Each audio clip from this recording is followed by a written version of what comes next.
What's up, guys? You're tuned in to another Rappler Live Jam from home. My name is Amanda, and I'm here now with Jason D. He'll be performing a couple of songs for us in just a bit, but before that, we will have a quick chat with him. Hi, Jason. What's up? Hi Amanda, hello. How are you? I'm good. Ikaw? Okay naman din. Yeah. So, we've been on quarantine for how many months now? How has it been for you? I don't even know how long we've been in lockdown na parang nagbe-blur na lahat ng mga araw. But I've been good. I'm doing better now compared to the first few months of the quarantine. Um, I think I've been able to find ways around dealing with the pandemic and stuff. It's every day still a process. Everything is still new to us, pero um hinahanapan naman natin ng ways to cope. And I think in our own little ways we're able to find ways to adapt. Yeah. So okay naman, yeah, so far I So, think we've been better compared to the first few months. that's good. Like, what have you been doing to adapt? Like, what ways are you talking about? Let us like, um uh, Songwriting for me is a form of therapy. Ever since lockdown, I started, writing songs again because I used to write before, but siguro nga dahil sa busy and I didn't really have the time. Now, all we have is time. So parang I went back into things that I really enjoyed before. So ayun, songwriting is definitely one of them. I started doing art again because I used to paint, but dahil nga sa busyness or like the hectic schedule, I haven't been doing that. But ayun, I tapped into painting again and just creating art mostly because that's my form of therapy, and it's been helping me really cope with everything that's been going on right now. yeah, that's super interesting because I was gonna ask you. I can imagine kasi for a creative person, parang the lockdown could either be a good thing or a bad thing. But apparently for you, Yeah. it's been a good thing in that you're able to work on a lot of things. Has Mm. your songwriting process changed because we're on lockdown? Um, I think so. I think I've been able to write um a lot faster compared to before. Kasi mas focused ako. Like when I write a song, it's the only thing I do. So pag sinisimulan ko magsulat ng kanta, parang I finish it right away because there are no distractions. I'm just alone in my bedroom, and yun lang, doon lang ako nakatutok. And I think that's one of the difference in compared before. Because like I would start a song and then real life happens and I have to be somewhere or I have to do a job. So parang nasa stop siya. But now that I can focus all of my energy into writing a certain song, I can finish a lot quicker compared to before. I think yun yung naging difference. And siguro mas introspective din because I all I have is my thoughts. Because we're all alone in our houses, so parang mas napapaisip ako. I can internalize more and I can really channel all of my energy and all of my focus into the song that I'm writing. So Yeah. So so how long does it take for you now to finish one song? Like you said it. it depends. Depends on the mood I'm in or the inspiration that comes to me. Usually when I'm really inspired, sometimes 10-15 minutes, even if like a burst of inspiration or creativity comes through me. Minsan mabilis, minsan Wow. pag medyo na writer's block ako, which happens naman from time to time din. I sometimes leave it. I don't try to force it, and then I come back to it whenever another burst of inspiration comes to me. So minsan may mga kanta na nasusulat ako within the day, like within an hour. Yeah. But may mga songs then that I come back to from time and time again. Yeah. So where do you get the inspiration now? Because we're all, parang the day to day is practically the same. So where do you get the inspiration? Yeah. Um Probably from media, or like from the art that I consume somewhere else. So like mga movies or TV shows that I watch, or sometimes I like to look back as well on past experiences, or certain topics that I haven't delved on into my songwriting. Kasi may ano ko, I have in my notes app, I have a list of like concepts or titles or melodies na I saved on my phone as reference for future songwriting sessions. So Mm. I try to go back on those and look for things na that would inspire me that day. So like if may maisip ako na if I feel like I want to write a song today, I look back dun sa notes app na yun, and I have like concepts and titles na nilagay ko dun a few years back pa, like matagal pa na I haven't gotten to writing that song. So binabalikan ko siya. Wow, smart. Yun. So parang may bank ka of ideas Yeah. that you just pull. Yes. Interesting. So speaking of songwriting, you released your latest single is Gusto Ko Pa, right? Yun yung latest Yes. release. But that was written before the quarantine. Can you tell us Yes. about the song? Like how did you write it? What inspired it? I wrote the song actually last year, and the song was supposed to come out early this year, but some things happened.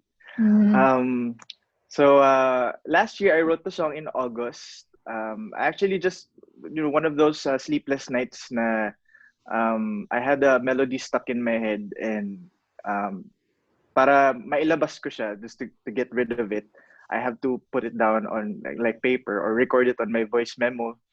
So ayun lang, siguro mga 3, 4, 4 in the morning, I was just writing, playing around with my guitar. And I was going through my explore page on Instagram, and I saw like yung mga quotes na mga posts. And then sabi dun sa post, parang I'd set myself on fire just to keep you warm. So Oh. yun yung quote na nakalagay dun sa ano. So parang grabe naman tong napaka martir naman itong quote na to. So para I built the song around that quote when I read the quote. So and also I wanted to write a Tagalog song. So tinagalog ko yung phrase. And it's not really a word per word translation, kasi parang awkward nung parang susunugin ko ang sarili ko para hindi ka lamigin. So I took some creative liberties.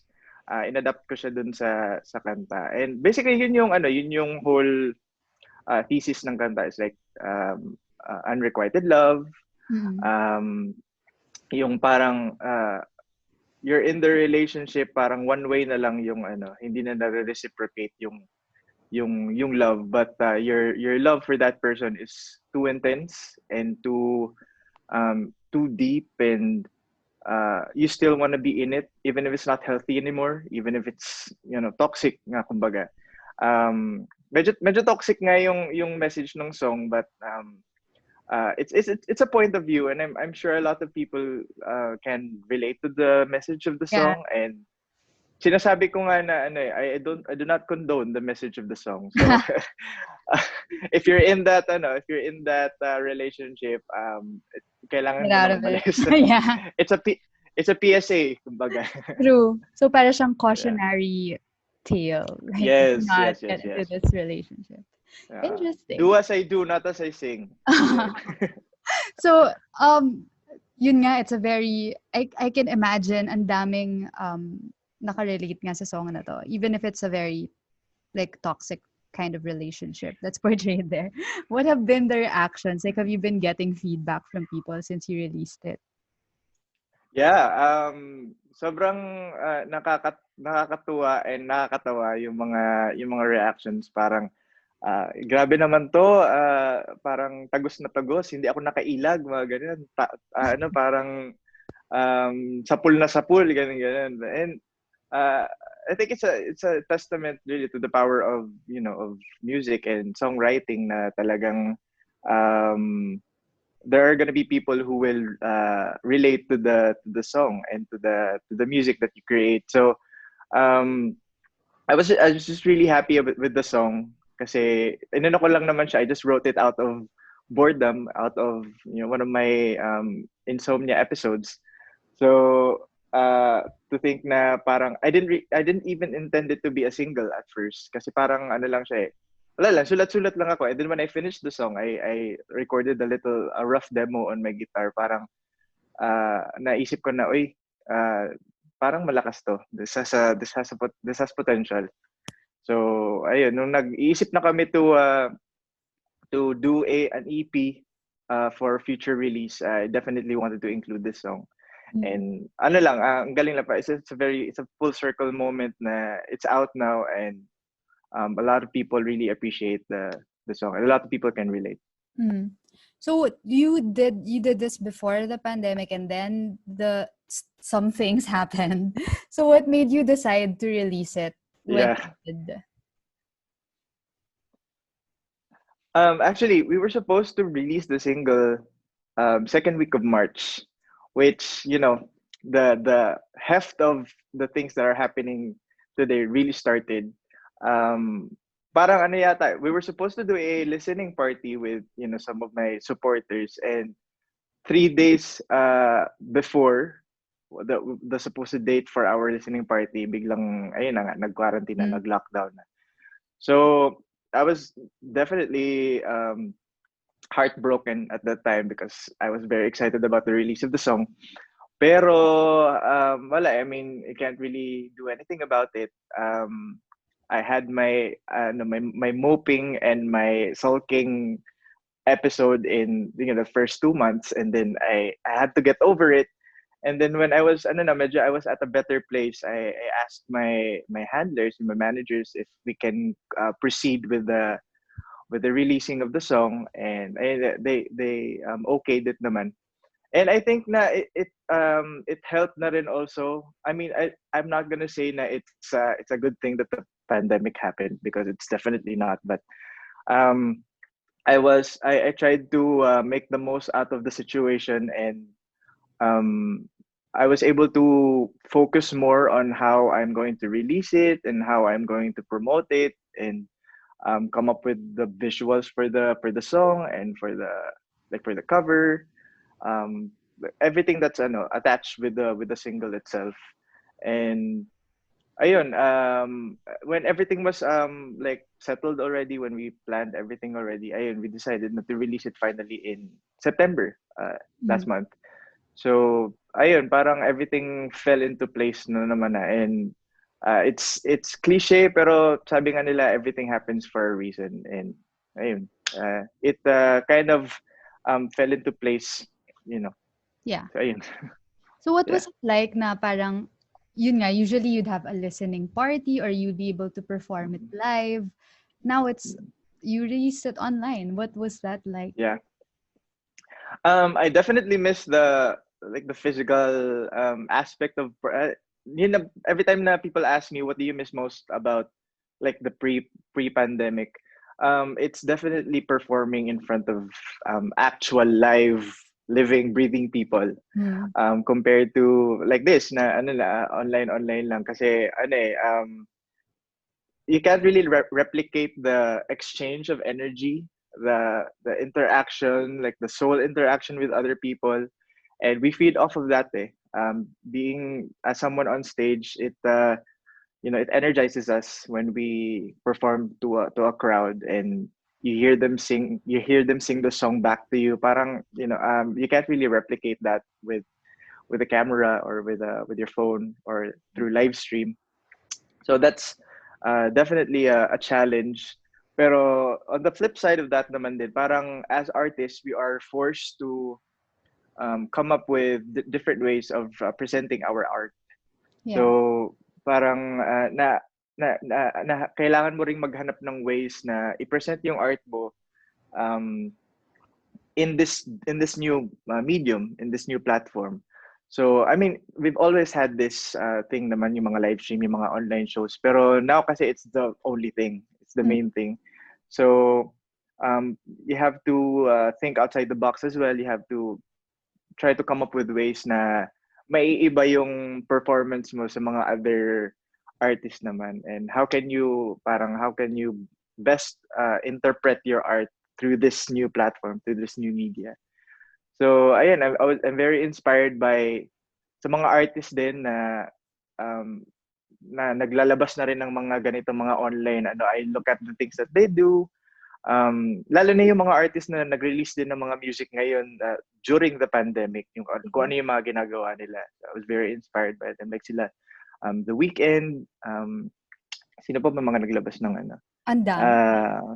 Sobra eh. Pero believe na believe ako sa kanila kasi they were able to, make lemonade out of lemons. So, ayun, I try to do my best then to try and give out, give quality content pa rin, like give quality performances pa rin sa like kung ano yung gagawin ko in real life, like the same energy and the same the same Dedication. intention, yan, same dedication sa mga online performances. Yeah.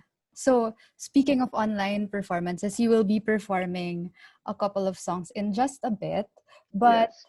before that, last final word. What do you have any plans upcoming? You mentioned an EP earlier. Yes, the latest single Gusto Ko Pa is part of an EP.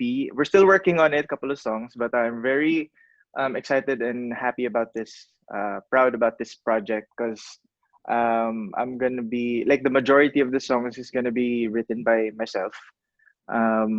Sa 6 na songs sa EP, 3 sa akin, and then the other 3 are collaborations with other songwriters. So I'm very excited about that. I've always wanted to do a musical project na mga sulat ko.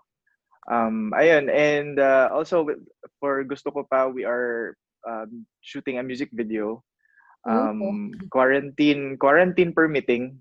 So inaayos pa namin yung mga logistics kasi it's not as easy as, to shoot a video compared before. You can just go anywhere. But ngayon kasi you have to secure permits and tests and stuff. So medyo challenging, but hopefully we can figure it out. And yeah, I'm very excited about that as well.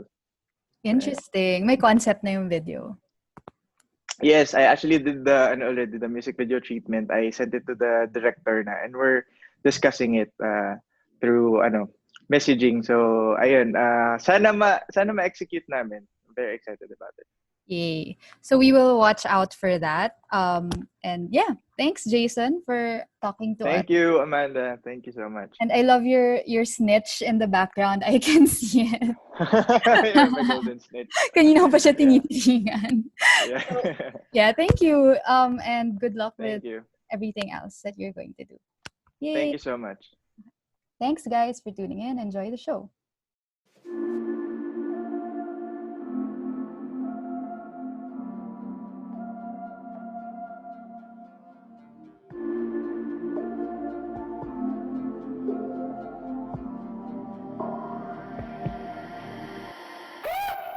Parang tanga, naniniwala pa rin sa'yo. Alam ko na sinusukuan mo lang ako. Kahit hindi ka nakikiramdam, kahit wala ka ng pakialam, mahal pa rin. Gusto ko pa kahit na ayaw mo na, kahit pinaikot mo lang ako. Gusto ko pa kahit nasasaktan na, handang masaktan para lang sa'yo. Hihintayin hanggang sa huli, pag-ibig kong di mo kayang isukli. Kahit masakit,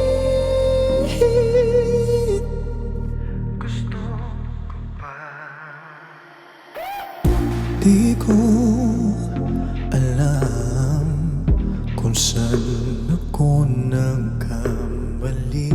Sinasaktan ko lang ang aking sarili. Di na natuto sa nakaraan, yeah.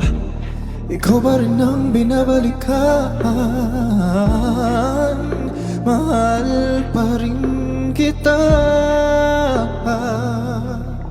Gusto ko pa kahit na ayaw mo na, kahit niloloko mo lang ako. Gusto ko pa kahit nasasaktan na, handang masaktan para lang sa'yo. Hihintayin hanggang sa huli, pag-ibig kong di mo kayang isukli. Kahit masakit, gusto ko pa. Oh, oh.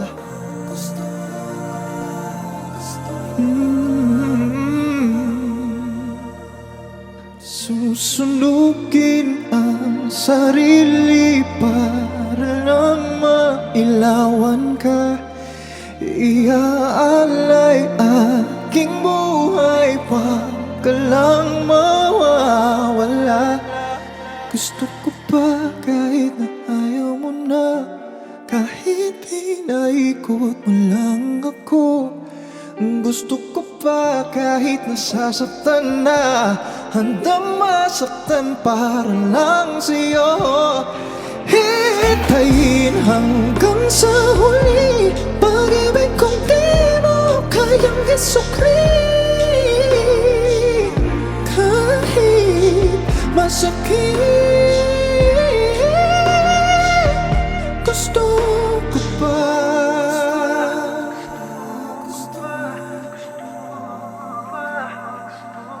Gusto ko pa.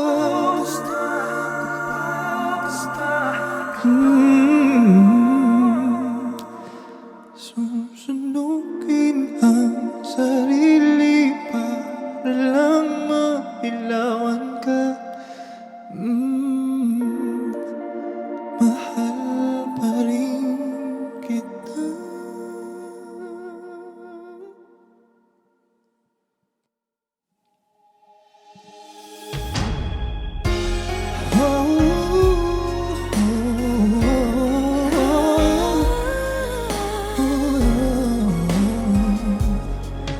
Naririnig pa bang pagtawag sa ngalan mo? Ang bawat dalangin sa Diyos ay habilin. Kung pangako ba'y abot sa kabilang mundo, makakarating kaya? Sumpa ng pag-ibig, giliw dyan ba sa langit? Alaala pa ba ang pangakong walang hanggan? Giliw dyan ba sa langit? At tuloy mong iibigin itong ating pag-ibig. Hanggang dyan ba sa langit, sinta? Bawat pagluha ba ay nararamdaman mo?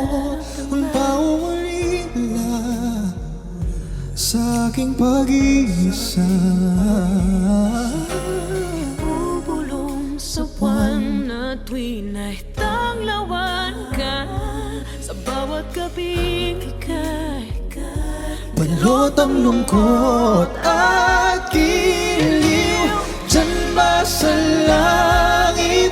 Alaala pa ba ang pangakong walang hanggan?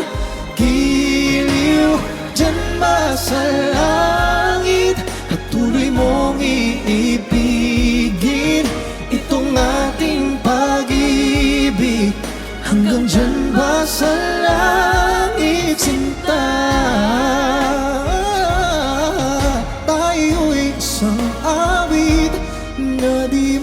magtatapos. Hanggang sa muli